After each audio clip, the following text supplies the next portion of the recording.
नमस्कार, मी अजिंक्य भातंब्रेकर. तुम्ही पाहताय न्यूज 18 लोकमत. महत्त्वाची बातमी सुरुवातीला पाहूया. बाबरी पाडताना शिवसेना कुठे होती असा सवाल विधानसभेचे विरोधी पक्षनेते देवेंद्र फडणवीस यांनी केल्यानंतर आता शिवसेना आक्रमक झालेली आहे. शिवसेनेच्या नेत्या किशोरी पेडणेकर यांनी भाजपला प्रत्युत्तर दिलंय. बाबरी पाडायला शिवसैनिक गेले होते. फडणवीस करत असलेले दावे खोटे असल्याचं किशोरी पेडणेकर यांनी म्हटलंय. बाबरी पडली तेव्हा बाळासाहेब आणि उद्धव ठाकरे मातोश्रीमध्ये होते आणि शिवसैनिक आणि काही शिवसैनिक महिला बाबरी पाडण्यासाठी पुढे होत्या.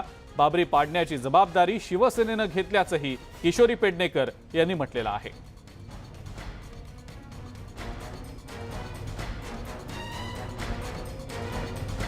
शिवसेना प्रमुख यांनी स्वतः सांगितलं, होय ते वरचं घुमट आणि ते हे माझ्या शिवसैनिकांनी पाडलंय. मग तेव्हा का ना तुमच्या ह्या आताच्या काय उघडतायत ते तेव्हा का नाही उघडली?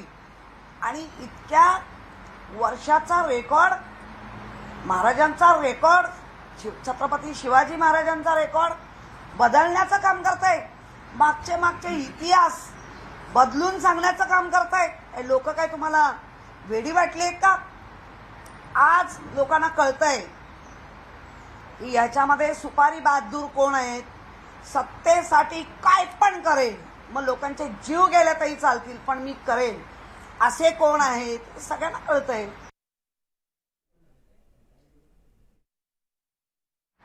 ज्या मस्जिदवर शिवसैनिक चढले त्यांचं कौतुक केलं, त्यांना साहेबांनी बोलवलं, तेव्हा तुमचे वरिष्ठ नेते पण होते, तेव्हा का गप्प बसला? त्याचं पहिलं उत्तर द्या. तुम्ही आम्हाला विचारताय की ते कुठे होते म्हणून, तर तुम्ही कुठे होते? म्हणजे मी आहे, मी होतो म्हणून नाही चालत. आम्ही कसं सांगितलं, होय आम्हाला नाही घेतलं, आम्ही नव्हतो पण आम्ही 27 जणी जात होतो, आम्हाला उतरवलं गेलं, नाही महिला नाही पाहिजे. आम्ही काय म्हटलं, आम्ही गेलो, आम्ही होतो नाही. काँग्रेसचे प्रदेशाध्यक्ष नाना पटोले बोलतायत. थेट जाऊया.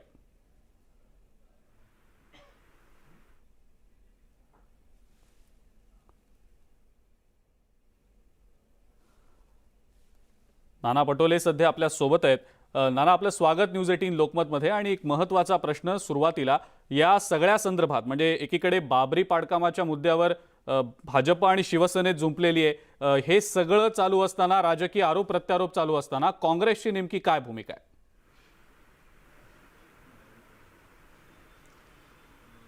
बघा, काँग्रेसने कधी पाडण्याचं श्रेय घेण्याचं काही कारण नाही.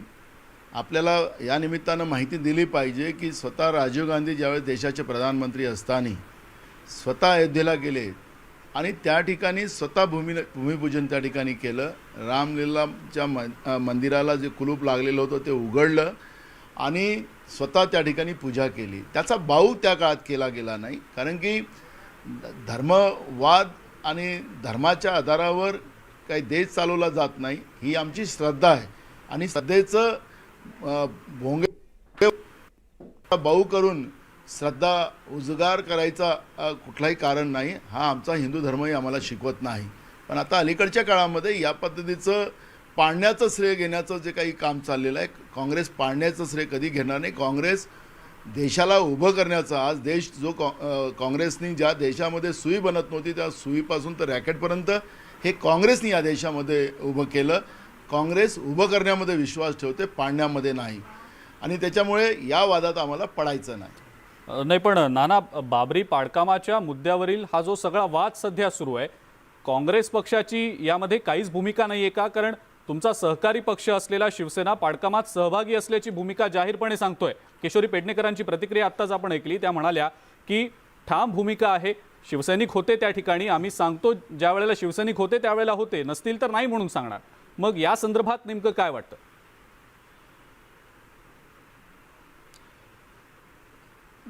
मुद्दा असा आहे की आपल्याला महाराष्ट्राचं सरकार जे झालेलं आहे, आज शिवसेना आमचा मित्रपक्ष आहे, हे कुठल्या परिस्थितीत झालेलं आहे हे सगळ्या राज्याच्या जनतेला माहिती आहे. पहाटेचं सरकार पडलं नसतं आणि उद्धवजी आणि शरद पवारजी सोनियाजींना जाऊन भेटले नसते आणि एका विपरीत परिस्थितीमध्ये महाराष्ट्राचं सरकार झालेलं आहे. पण आम्ही जे कॉमन मिनिमम प्रोग्राम दिलेला आहे त्या राज्याच्या सगळ्या धर्माच्या लोकांना सोबत घेऊन जाऊन राज्याचा सर्वांगीण विकास झाला पाहिजे अशी भूमिका आमच्या नेत्या सोनियाजींनी मांडलेली आहे आणि त्याच्यानंतर आम्ही सरकारमध्ये आलेलो आहोत। त्याच्यामुळे आमची भूमिका स्पष्ट आहे। पण BJPची भूमिका आपण पाहिलं की काश्मीरमध्ये महबूबा मुफ्तीबरोबर लग्न म्हणजे सरकार केलं, त्यांच्याशी संसार केला। आता महबूबा मुफ्ती कोण? हे एकीकडे पाकिस्तानचा विरोध करणारी लोक, पाकिस्तानचे आतंकवादी आमच्या देशाच्या सैन्यांना आमच्या शहीद करतात, आमच्या देशावर वाईट नजर बघून ठेवतात। त्या मुफ्ती मोहम्मद बरोबर यांनी संसार जम्मू काश्मीरमध्ये केला। आमचा तसा कुठलाही भाग नाही आहे। आम्ही एकदम त्याच्यातली स्पष्टता ठेवून आम्ही या सत्तेमध्ये आलेलो आहोत। म्हणून मी तुम्हाला मगाशी सांगितलं की काँग्रेसची भूमिका पाळण्यामध्ये आम्ही विश्वास ठेवत नाही, आम्ही जोडण्यामध्ये ठेवतो। देश उभा करणं हा आमचा संकल्प आहे आणि म्हणून सगळ्या धर्मांना सोबत घेऊन हा देश काँग्रेसने उभा केलेला आहे। हे ठामपणे सांगण्याची ताकद हे फक्त काँग्रेसजवळच आहे। नाही पण नाना, शिवसेना ठाम भूमिका घेते या सगळ्यावर। सहकारी पक्ष आहे महाविकास आघाडीतला, आपण कॉमन मिनिमम प्रोग्रामच्या बाबतीत म्हणालात, पण या संदर्भात शिवसेनेच्या नेत्यांची आपण किंवा काँग्रेसचे इतर काही नेते याबद्दल चर्चा करणार का? आणि दुसरा महत्त्वाचा मुद्दा म्हणजे या सगळ्याचा महाविकास आघाडीवर काही थेट परिणाम होण्याची शक्यता वाटते का? नाही, याच्यामध्ये महाविकास आघाडीवर कुठलाही परिणाम होण्याचं कारण नाही आहे। शिवसेनेची भूमिका ती हिंदूवादाची आहे, ती पहिलेपासून स्पष्ट आहे, काय ते लपलेली तर नाही आहे। आणि एखादा पक्ष एखादा धर्माच्या नावानं पक्ष उभा करण्याचा त्यांचा प्रयत्न असेल तर त्याला कोणाला थांबवायचं काही कारणच नाही आहे। पण जे पाकिस्तान की जय म्हणणारी लोक, ज्यांच्याबरोबर ज्या आतंकवाद्याशी ज्याचे संबंध होते, त्या मुफ्ती मोहम्मद सईद बरोबर जे लोक गेलेत, भारतीय जनता पार्टीचे लोक, ते काय पवित्र लोक आहेत का? मूळ मुद्दा आमचा तो आहे की आमचं वैचारिक लढाई भारतीय जनता पार्टीच्या विरोधात आहे। भारतीय जनता पार्टीची आणि आमची जी लढाई आहे ती वैचारिक लढाई आहे आणि ती कायम राहणार आहे आणि त्याच्यामध्ये शिवसेनेचा हा प्रश्न उद्भवतच नाही। नाही पण नाना, शिवसेना तुमचा सहकारी पक्ष आहे ना, महाविकास आघाडीतला महत्त्वाचा पक्ष आहे आणि शिवसेनेसारखा पक्ष जर या संदर्भातली ठाम भूमिका घेत असेल तर मतभेद व्हायची शक्यता वाटत नाही आपल्याला? मतभेद होणार नाही असं वाटतं? आम्हाला इकडे बघा, बाळासाहेब ठाकरे साहेबांनी त्या काळामध्ये बाबरी मस्जिदची जबाबदारी त्यांनी घेतलेली होती, हे सगळ्यांना परिचित आहे। पण जी पहाटेची सरकार जेव्हा पडली आणि जो थायथायाट BJPचा झाला, त्याच्यानंतरची जी काही परिस्थिती निर्माण झाली ही, त्याच्यानंतर पवार साहेब असतील की उद्धव ठाकरे साहेब असतील, ते मॅडम सोनियाजींना भेटले आणि त्याच्यानंतरची ही प्रक्रिया झाली। आमच्या नेत्यांनी काही सत्तेमधलं फक्त आम्ही भाजपला थांबवण्यासाठी या सत्तेमध्ये सहभागी होतो आहे ही भूमिका त्यावेळेस आम्ही स्पष्ट केलेली आमच्या नेत्या सोनियाजी गांधींनी। बरोबर, काय आम्ही भांडं घेऊन गेलो आणि ताकाला गेलो आणि लपवलं भांडं, असं काही आमची भूमिका नव्हती।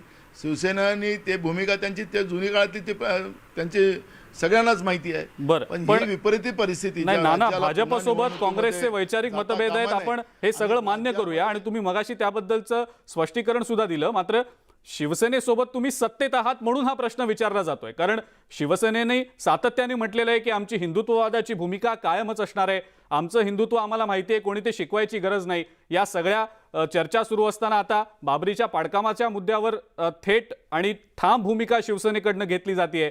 या सगळ्या पार्श्वभूमीवर चर्चा तर सुरू झाल्या, कुरबुरी आहेत की काय असं देखील बोललं गेलं। आपण म्हणताय मतभेद तर नाहीयेत, पण मग चर्चा तर करणार शिवसेनेच्या नेत्यांशी, त्यांना विचारणार की ही ठाम भूमिका अशीच आहे? कॉमन मिनिमम प्रोग्राम मध्ये या मुद्द्यावर चर्चा झाली होती। आम्हाला त्यांना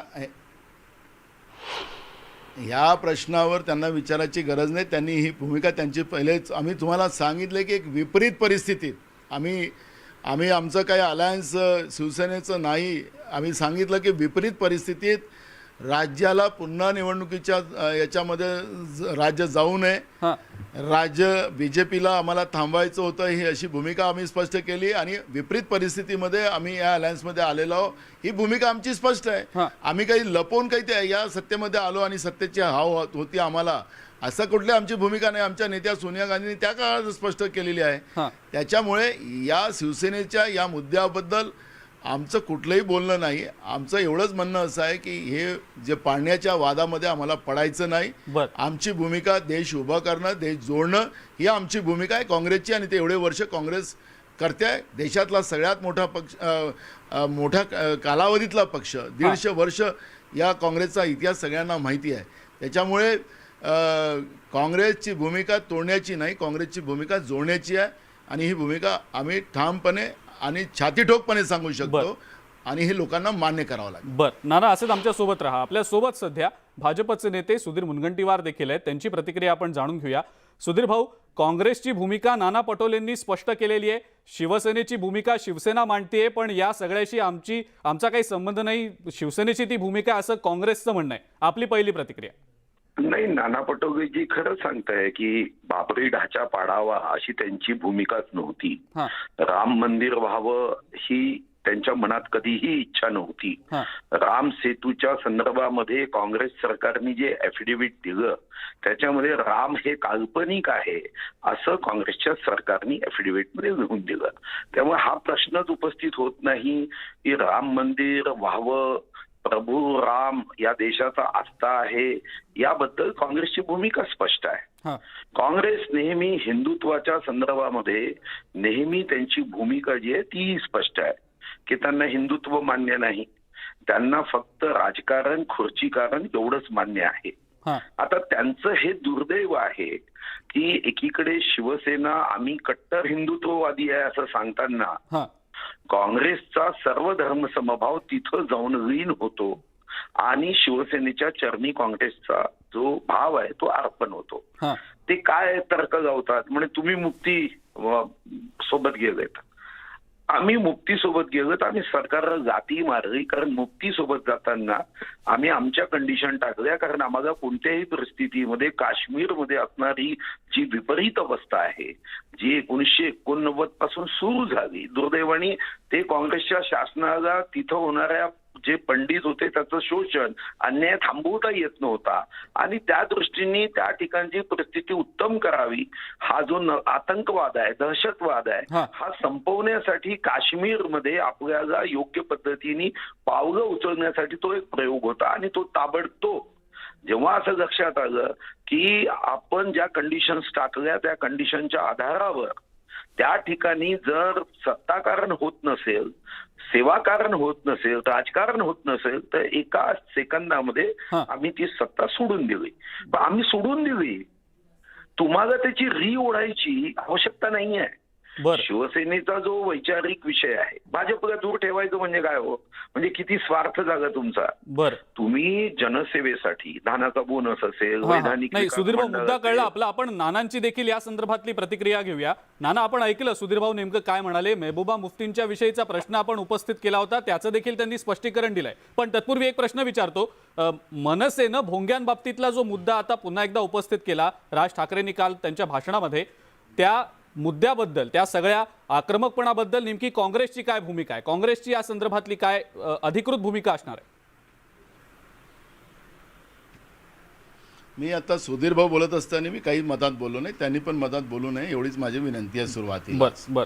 मला एक त्यांना प्रश्न विचारायचा आहे की आमचं हिंदूशी घेणे देणं नाही असं ते म्हणाले. मी राजीव गांधीजींनी त्या ठिकाणी भूमिपूजन केलं होतं, त्याचा गोटा अजून पण गळलेला आहे. सुधीर भाऊ तुम्ही गेला असेल अयोध्येला तर बघून घ्या, नसेल तर आपण दोघे मिळून जाऊ. आमचं हिंदू असो या देशातल्या प्रत्येक लोकांशी आमचं नातं आहे, आमचं देशाशी नातं आहे, देशाच्या सगळ्या जाती धर्माशी आमचं नातं आहे. तुमचं काय आहे ते मला माहिती नाही.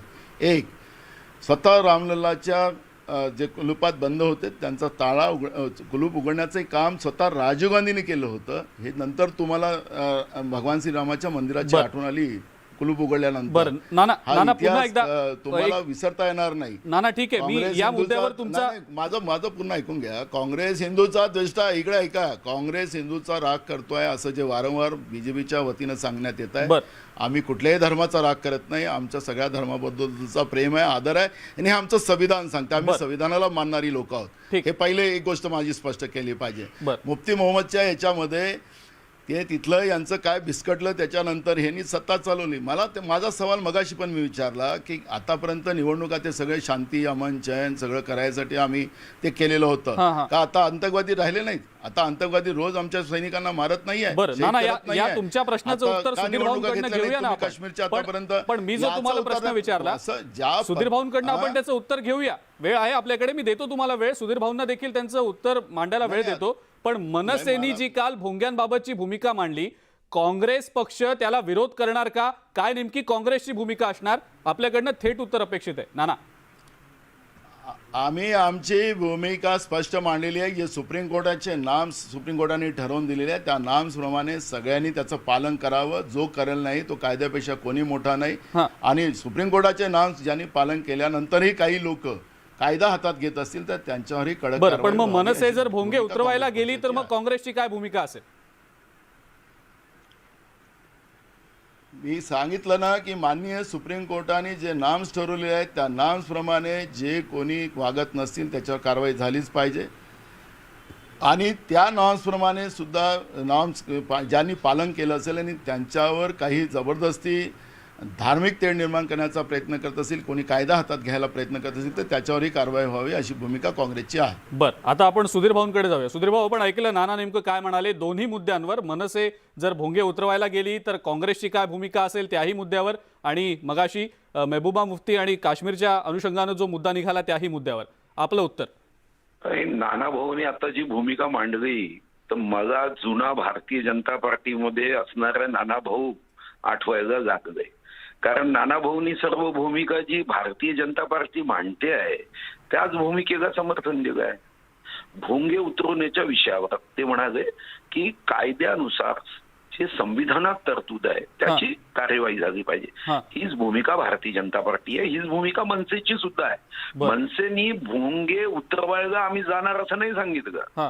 मनसेनी सांगितलं की अनधिकृत तुम्ही जर भोंगे वाजवले आणि कोणतीही परवानगी न घेता तर तुमच्या समोर हनुमान चालीसा डबल आवाजामध्ये म्हणू. त्यांनी कोणत्याही मशिदीवरचे भोंगे काढायचे मनसेचे कार्यकर्त्याची भूमिका नाही आहे. हां. तीच नाना भाऊची आहे. हां. तीच आमची आहे. मला वाटतं की नाना भाऊनी जी भूमिका मांडली ती योग्य आहे की कायदा बघितला पाहिजे, सुप्रीम कोर्टाचे निकाल बघितले पाहिजे आणि त्या निकालानुसार तरतुदी आहे त्या तरतुदीनुसार कार्यवाही केली पाहिजे. मला वाटतं एक तर विषय आहे की ज्याच्यामध्ये काँग्रेस आणि आमची भूमिका एक आहे. बरं, पण मग आम्ही जबरदस्तीने भोंगे काढा असं कोणीही म्हणतो नाही. कायद्याचा सन्मान व्हावा ही यामागची भूमिका आहे. दुसरा मुद्दा हां. की त्यांनी असं म्हणाले ते नाना भाऊ की आम्ही हिंदुत्व विरोधी नाही. हे ऐकायलाच मला मनापासून आनंद झाला. पण नाना भाऊला मी लक्षात आणून देतो की हे नाना भाऊचं कदाचित व्यक्तिगत मत असावं.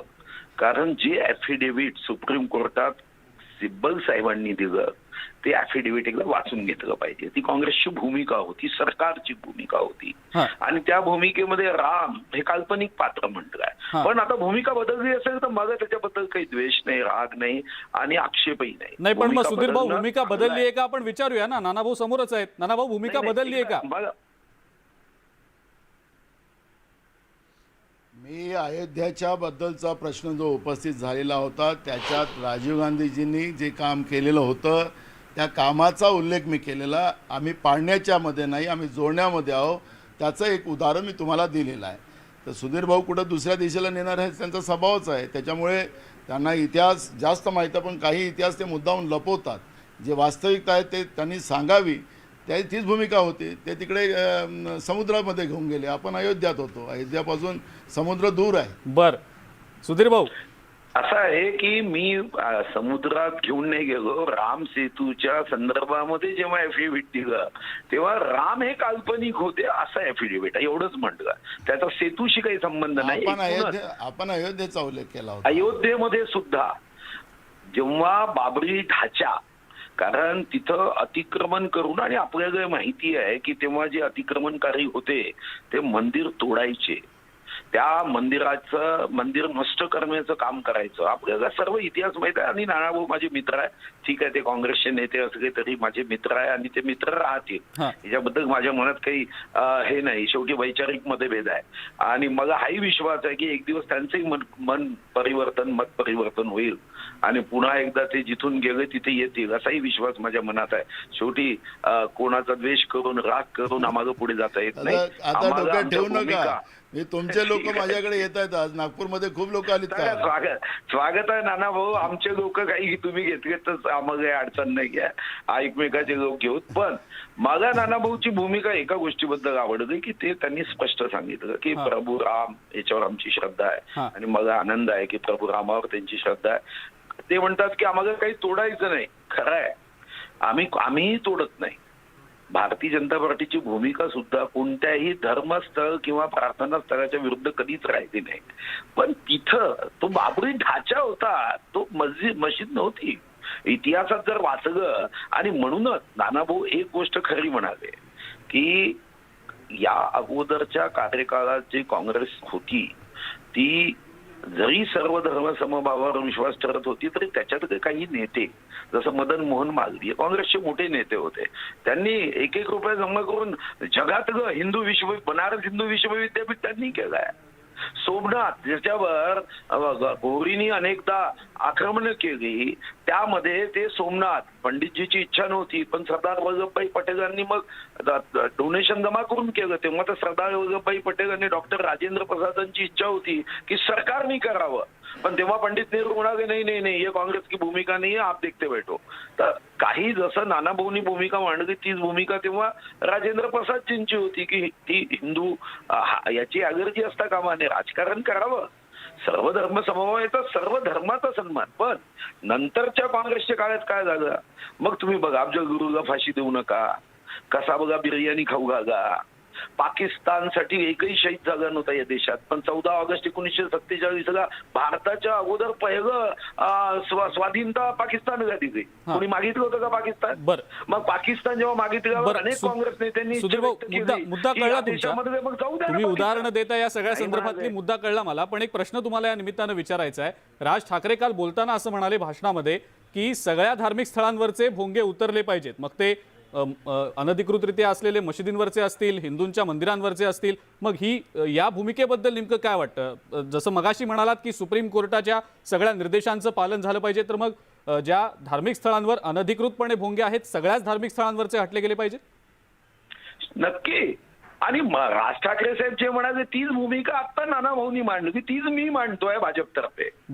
नानाभाऊ तेच म्हणाले, नानाभाऊ कुठं काही बोलले या विरुद्ध, ते असंच म्हणाले की सुप्रीम कोर्ट व संविधानामध्ये या संदर्भामध्ये जे जे निर्देश दिले आहे, ज्या घटनात्मक तरतुदी आहे, ज्या पोल्युशनच्या नॉईज पोल्युशनच्या संदर्भातले जे काही कायदे आहेत, या सर्व गोष्टींचा एकत्रित महाराष्ट्र सरकारने अभ्यास करून त्यासाठी कायद्याच्या तरतुदीनुसार वागावं असं होता कामा नये की पारसी असेल तर एक न्याय, ईसाई असेल तर एक न्याय, हिंदू असेल तर एक न्याय आणि मुस्लिम असेल तर त्याला हातची सबसिडी, बाकीच्या कोणाला सबसिडी नाही, असा जो काही भेदभावपूर्ण तुष्टीकरणाचे जे विषय तेवढंच म्हटलं. याच्यात तर मी नानाभाऊचं स्वागत केलं की नानाभाऊंनी चांगली भूमिका मांडली. जी मनसेगा जी भूमिका आहे आणि आमची जी भूमिका आहे तीच भूमिका काँग्रेसने घेतली, तर तीच भूमिका शिवसेनेने घ्यावी की कायद्याच्या तरतुदीचं पालन जे स्वर्गीय हिंदू हृदय सम्राट बाळासाहेब ठाकरेंचा हट्ट आग्रह होता त्याच्यावर कारवाई व्हावी एवढीच अपेक्षा आहे. बरोबर. सुधीर भाऊ आणि नानाभाऊ, आपल्या दोघांचे आभार. आपण न्यूज 18 लोकमतशी बोललात आणि या संदर्भात प्रतिक्रिया दिलीत त्याबद्दल. अतिशय हा महत्त्वाचा मुद्दा, ज्या मुद्द्यावरून सध्या भाजप आणि शिवसेनेमध्ये जुंपल्याचं पाहायला मिळत आहे. मुख्यमंत्री उद्धव ठाकरे सध्या बोलतायत, थेट जाऊयात. हे थोडंसं अवघड होतं त्या काळामध्ये. अनेक जण, म्हणजे मी खास करून शहरातल्या लोकांबद्दल बोलतोय, कारण शहरी जीवन जे असतं, लॉकडाऊन मध्ये आपण वर्क फ्रॉम होम ही एक संकल्पना पुढे आणली. अगदी शाळा, कॉलेजेस, ऑफिसेस, मंत्रालय सुद्धा काही काळ बंद होतं. मग वर्क फ्रॉम होम म्हणजे काय की जसं मी वर्क फ्रॉम होम करतोय आता, म्हणजे मी माझ्या घरात बसलोय आणि मी तुमच्याशी बोलतोय आणि तुम्हाला बघतोय, हे वर्क फ्रॉम होम. पण हे वर्क फ्रॉम होम जर शेतकऱ्यांना सांगितलं असतं की नाही नाही कोरोनाचं संकट आहे, तुम्हाला घरामध्ये बसूनच काम करा, कसं झालं असतं? जे आपण जगराहटी म्हणतो, आपल्या आयुष्याचं चक्र आहे, शेवटी मरमर मेहनत करतो कशासाठी? तर 2 घासासाठी. आणि ते 2 घास मिळवणारा शेतकरी जर का दुर्लक्षित राहिला तर काय मोठं संकट, मग या करोनापेक्षाही मोठं संकट एक भूकमारीचं या जगावरती कोसळेल. आणि म्हणून आमच्या सगळ्यांचं एक कर्तव्य आहे की संकट येतात, संकट जातात, पण त्या संकटामध्ये ताठ पाठ करण्याने जो उभा राहतो तो माझा शेतकरी दादा आणि माझ्या माता भगिनी आहेत. होय, माता भगिनी सुद्धा आहेत. कारण मी ज्या वेळेला शेतीच्या त्या मोसमामध्ये महाराष्ट्राचे दौरे करतो, आम्ही सगळेच जण करतो. आता थोडासा काळ माझा दौऱ्याचा खंडित पडलेला आहे, पण जेव्हा जेव्हा मी फिरतो त्या वेळेला मी बघतो की विशेषतः शेतात काम करणाऱ्या महिला या मोठ्या संख्येने आहेत. माझ्या माता भगिनी मोठ्या संख्येने आहेत. त्यांना मी काही वेळेला उठून त्यांच्याशी संवाद साधला. अक्षरशः तळहातावरती पोट म्हणजे काय असतं हे तिकडे शेतात काम करणाऱ्या महिलांशी बोलल्यानंतर कळतं. जे मी सांगतोय तुम्हाला हे खरं आहे की मी जेव्हा संवाद साधला तेव्हा त्या महिलांमध्ये आजीबाई सुद्धा होत्या आणि त्या आजीबाईची नात सुद्धा होती. सगळेजण काम करतात. बरं, त्यांच्यासमोर एक चिंता असते. आपण काय म्हणतो, आयुष्याचं प्लॅनिंग केलं पाहिजे. उद्या काय होईल, परवा काय होईल, त्याच्यानंतर काय होईल, त्यांना चिंता असते. त्या आजीला चिंता असते, मी रातच्याला या माझ्या पोरीला, माझ्या नातीला खायला कसं देऊ, खायला काय देऊ, ही चिंता असते.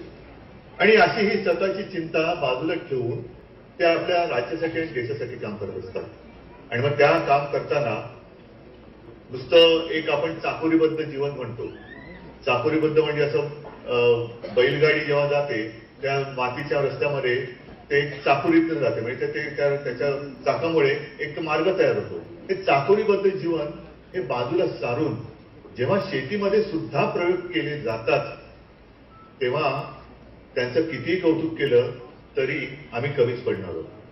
आज मी एक ज्यांना पुरस्कार मिळालेले आहेत आणि काही नावं जी माझ्याकडे आहेत त्यांची सगळ्यांची काही कर्तृत्व मी वाचणार नाही, कारण तिकडे तुम्हाला सगळ्यांना सांगितलं जाणारच आहे. पण राहीबाई आहेत अहमदनगरच्या.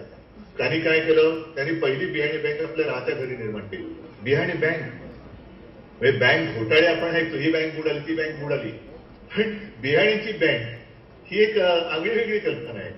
म्हणजे इतर वेळेला जसं आपल्याला आवश्यकता लागेल तेव्हा बँकेत जाऊन पैसे काढतात. आता एटीएम आलेलं आहे, जायचं कार्ड दाखवायचं आणि पैसे काढायचे. तसं बियाणीची बँक ही एक संकल्पना फार एक मोठी गमतीशीर आहे. कालच माझ्याकडे आपल्या सुप्रियाताई येऊन गेल्या 1 मे, आणि मला सुप्रियाताईंनी सांगितलं की दादा हे बघा आमचे सगळे शेतकरी आम्ही एकत्र केलेले आहेत आणि त्यांनी एक तो मंगल कलश आणि त्याच्या बाजूला काही बियाणं म्हणजे काही एक वेगळ्या प्रकारचा गहू, हा गहूच कधी मी पाहिला नव्हता, काही वेगळ्या प्रकारचा तांदूळ. तर ह्या सगळ्या गोष्टी कोणत्या आहेत? आपण आज प्रयोग करताना परदेशाकडे बघतो आणि मग ते संकरित बियाणे असेल आणखीन काय असेल करायला पाहिजे, हे प्रयोग तर केले पाहिजेत.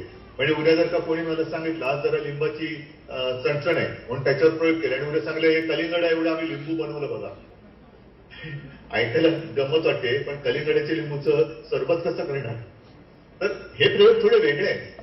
पण बऱ्याचदा असं होतं की पुढे गेल्यानंतर मग आपल्याला मागे परत वळून पाहावं लागतं की अरे हे बनवले खरं, पण आपल्याकडचा तो तांदूळ होता, आपल्याकडचा तो गहू होता, तोच आता खरं आपल्याला कळते की तो आरोग्यदायी होता.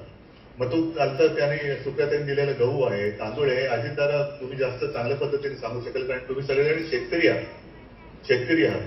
मी मागे बोललो होतो की मी शेतीतलं मला कळत नाही, पण शेतकऱ्याच्या डोळ्यातले अश्रू मला कळतात आणि ते अश्रू मला पोचायचे आणि माझं काम तेवढं ज्या गोष्टी कळत नाही त्याच्यामध्ये उगाच आपलं नसलेलं ज्ञान पाजळण्यात काही अर्थ नसतो. मी आपल्याकडनं दादा भुसे दिलेले आहेत, शेतकरी म्हणून खूप काम करतायत सगळे मंत्री महोदय. मग थोरात साहेब, आता तुम्हाला स्टेजवरती कोण कोण बसतात तेवढं दिसत नाहीये, पण ह्या सगळ्या गोष्टी आपल्याला जिथे समजत नाही तिथे इतरांची मदत घेणं हे गरजेचं आहे. शेतकऱ्यांच्या दृष्टीने आपलं सरकार आल्यानंतर, महाविकास आघाडीचं सरकार आल्यानंतर नागपूरचं जे अधिवेशन झालं त्या अधिवेशनातच आपण पहिल्या प्रथम कोणता निर्णय घेतला होता तर 2 लाखापर्यंत ज्यांचं पीक कर्ज आहे त्या शेतकऱ्यांचं कर्ज मुक्त करणं. अनेकांनी मला सांगितलं की कारण काय तेव्हा मी मुख्यमंत्री झालो होतो, मला अनेकांनी सांगितलं मुख्यमंत्री महोदय हा निर्णय चांगला आहे पण वेळ चुकली. म्हटलं कशी वेळ चुकली? नाही, साधारणतः निवडणुकीच्या तोंडावरती असे निर्णय जाहीर करतात. म्हटलं हे निवडणुकीच्या तोंडावर निर्णय जाहीर असे निर्णय करणारे लोक बेशरम असतात, आपलं सरकार बेशरम नाहीये. जे वचन आम्ही शेतकऱ्यांना दिलं ते पहिली संधी मिळतानाच प्रामाणिकपणाने पूर्ण करणं हे आमचं कर्तव्य आहे आणि तसं त्या कर्तव्याला आम्ही चाललो. नेमकं काय झालं, कर्जमुक्ती केली, अनेकांना आपण कर्जमुक्त करत करत करत पुढे चाललो आणि फेब्रुवारी मार्च मध्ये दणकन कर्जाचं संकट आलं. मग त्याच्या पुढची जी एक ही होती की नियमित कर्ज परतफेड करणाऱ्यांना आपण एक प्रोत्साहनपर राशी देणार होतो. मग त्याच्यामध्ये 1.5 वर्ष निघून गेलो. आर्थिक व्यवस्था तर काय होती ती मी वेगळं सांगण्याची गरज नाही, पण ज्या वेळेला आपल्याला कळलं की आता आपण हे पूर्ण करू शकतो मला माननीय उपमुख्यमंत्र्यांनी सांगितलं की उद्धवजी आता हे आपण करू शकतो, म्हणजे मग करून टाका. आता ते पण आपण करतो आहोत. जे जे काय करता येणं शक्य असेल ते आपण करतो आहोत. आणि आणखीन एक जी आपण नवीन म्हणण्यापेक्षा नवीन हा शब्द कशाला लावायचा, कारण ह्या गरजा ह्या पूर्वीपासूनच्याच आहेत. जसं आपण काही आता मोठे महामार्ग करतोय. एक शिवसेना प्रमुख हिंदू हृदय सम्राट बाळासाहेब ठाकरे समृद्धी महामार्ग, म्हणजे ती आपली राजधानी आणि उपराजधानीला जोडणारा मोठा समृद्धी मार्ग, आपल्या देशात समृद्धी आणणारा हा महामार्ग. आणि हा जसा एक मोठा रस्ता आहे. रेवस ते रेड्डी एक रस्ता करतोय. शेतकऱ्यांसाठी हे हमरस्ते आणि हे मोठे रस्ते महत्वाचे आहेतच, पण त्या हमरस्त्याने जोडणारे छोटे छोटे रस्ते आणि विशेषतः त्याच्या शेतातले पाणंद रस्ते हे जर का नीट नसतील तर काय होऊ शकेल ते आपण बघतो. आणि त्याच्यासाठी आपण एक योजना धडाक्याने राबवतो आहोत, ती म्हणजे आपली पाणंद रस्त्यांची योजना. त्याच्यासाठी संदीपान भुमरे आहेत, सगळे आहेत, सगळी मंत्रिमंडळातील माझे सहकारी आहेत. हे खूप मेहनत करतायत, नवीन योजना आणतायत. योजनेबरोबरती शेतकऱ्याला समृद्ध कसं करता येईल ते आपण बघतो आहोत. जो उल्लेख दादा भुसेने केला, विकेल ते पिकेल, याचा अर्थ असा की मी पूर्वीपासून बघत आलेलो आहे की एखादा मोसम असा असतो की अमाप पीक येतं. म्हणजे मी स्वतः बघितलेले आहे की रस्त्यावरती कांदे ओतून टाकलेले आहेत, टोमॅटो ओतून टाकलेले आहेत. का? कारण ते पीक काढण्यासाठी शेतकऱ्याचा जेवढा खर्च येतो त्याच्याहून जास्त खर्च त्याला त्याचं ते पीक हे बाजारात नेऊन विकण्यासाठी येतो.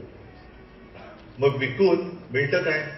मग त्याच्याविषयी काय करणार? नाही, दुसरा मोसम येतोय हे फेकून दिलेलं बरं. म्हणजे ते नुकसान काही वेळेला असं म्हणावं लागतं की त्याच्यापेक्षा हे नुकसान कमी आहे, असं होता कामा नये.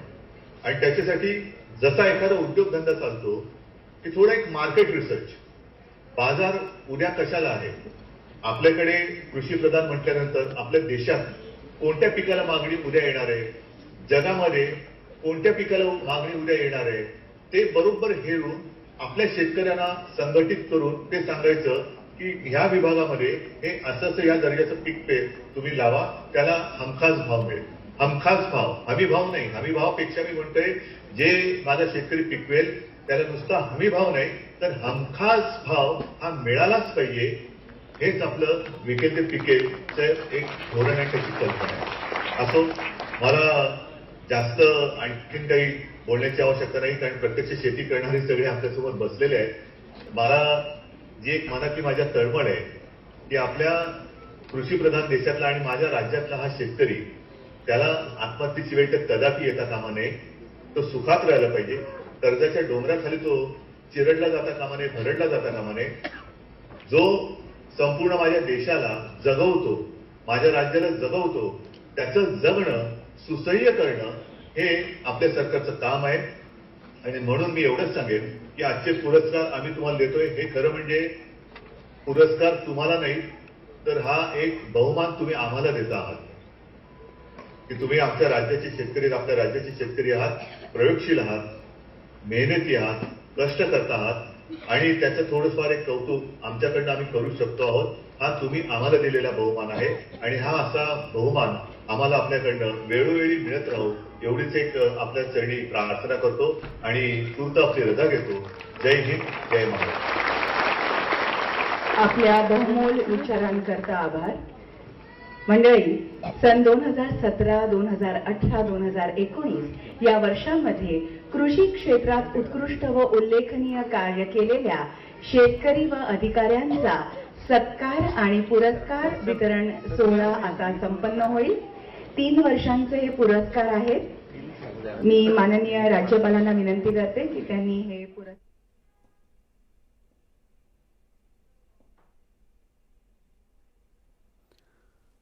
तर आपण पाहतोय हा पुरस्कार सोहळा सध्या सुरू आहे. कृषी क्षेत्रात उल्लेखनीय कार्य करणाऱ्या शेतकरी आणि अधिकाऱ्यांचा सन्मान केला जातोय, गौरव केला जातो आहे. या कार्यक्रमाला राज्यपाल भगतसिंह कोश्यारी, उपमुख्यमंत्री अजित पवार, कृषी मंत्री दादा भुसे आणि इतरही काही महत्त्वाचे मंत्री उपस्थित आहेत. मुख्यमंत्री उद्धव ठाकरे यांनी काही वेळापूर्वीच या सन्मान सोहळ्यामध्ये आपलं मनोगत व्यक्त केलं. प्रयोगशील शेतकऱ्यांचं कौतुक केलं. शेतकरी हा समाजाचा अविभाज्य घटक असल्याचं मुख्यमंत्री म्हणाले. सोबतच बळीराजाचे थोर उपकार आहेत असंही मुख्यमंत्र्यांनी यावेळेला म्हटलेलं आहे.